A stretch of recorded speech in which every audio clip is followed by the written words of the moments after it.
Today we are going to discuss about our levator palpebrae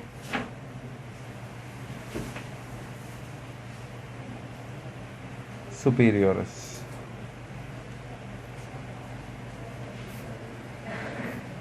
So as you know, it is a muscle that gets attached to the superior part of the lid, and it helps in opening up the lid. So its function is to levate or elevate the palpebrae. Palpebrae means it is the lid, superior, that is up. So it elevates the lid up.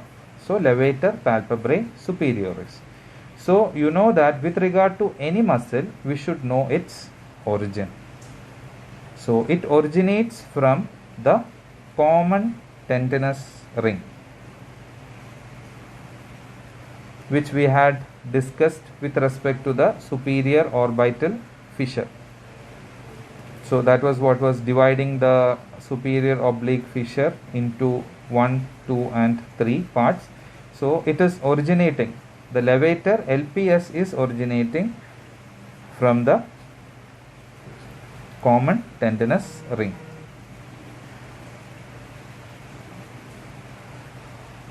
So it is in the superior part that the LPS originates, and then it comes anteriorly. In its course, if you take the cross section of the eyeball, let's say this is the lids and this is where the common tendinous ring is. So it runs from the superior part of the LPS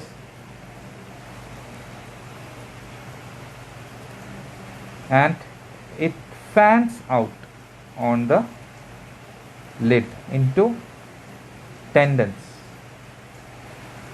So this is the muscle bulk, and towards its end it splits up into tendons and gets attached to the lid.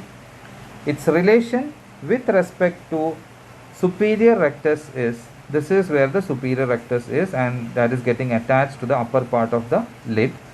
So LPS lies superior to the superior rectus muscle.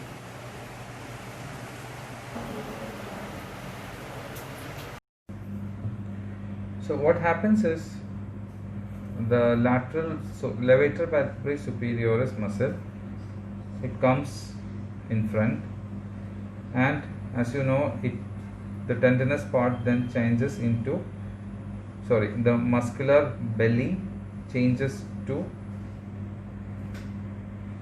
tendons, and that fans out. So initially it is actually behind the orbital septum. Here there is a orbital septum, and then this tendon pierces these orbital septum and gets attached to a structure that we have already discussed. We have the tarsal glands here. So if you remember the cross section of the lid which we have discussed in the previous class, this is where that happens. This is the structure of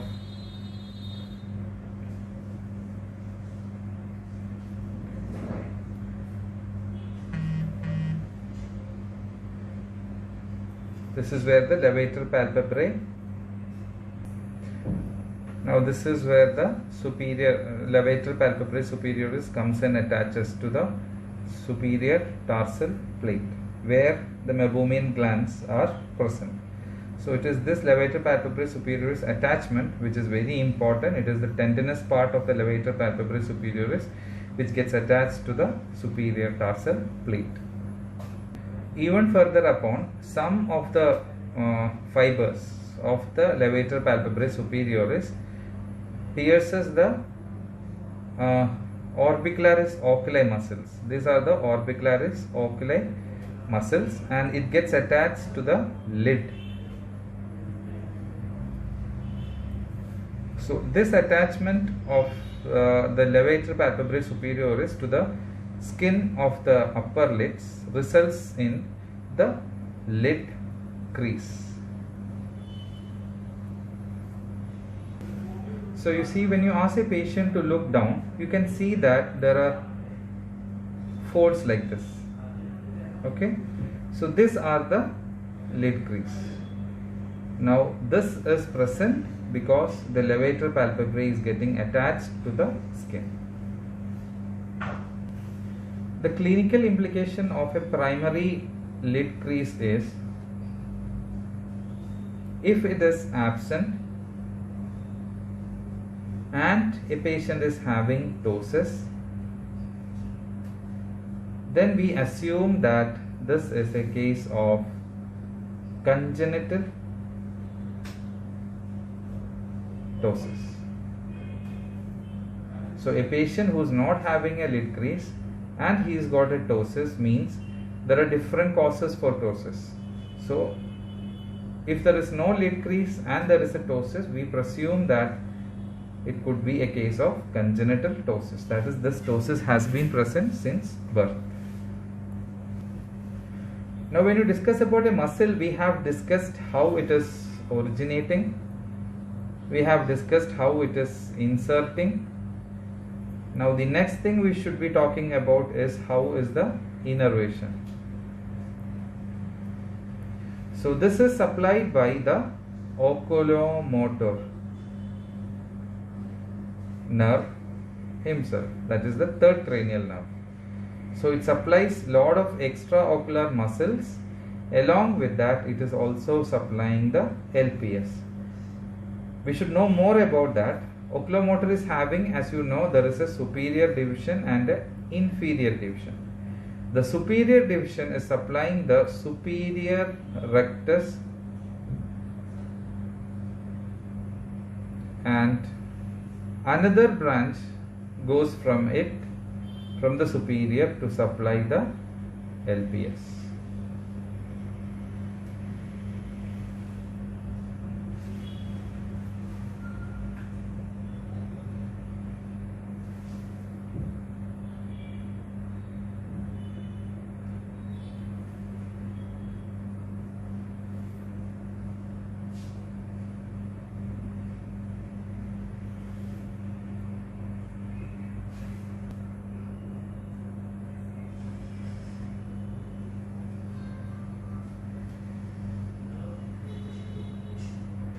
Next we will discuss about the functions.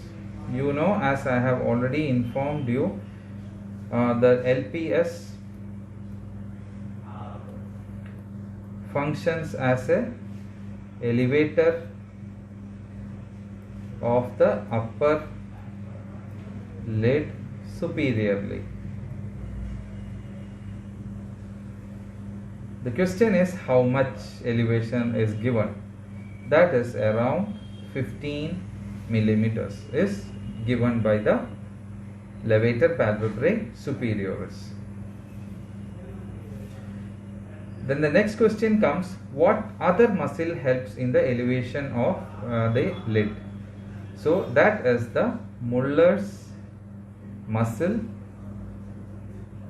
It is helping in 1 to 2 millimeter elevation of the lid. So actually levator palpebrae has the maximum role in elevating the lid, that is around 15 millimeters. There is also another muscle which is having a sympathetic supply.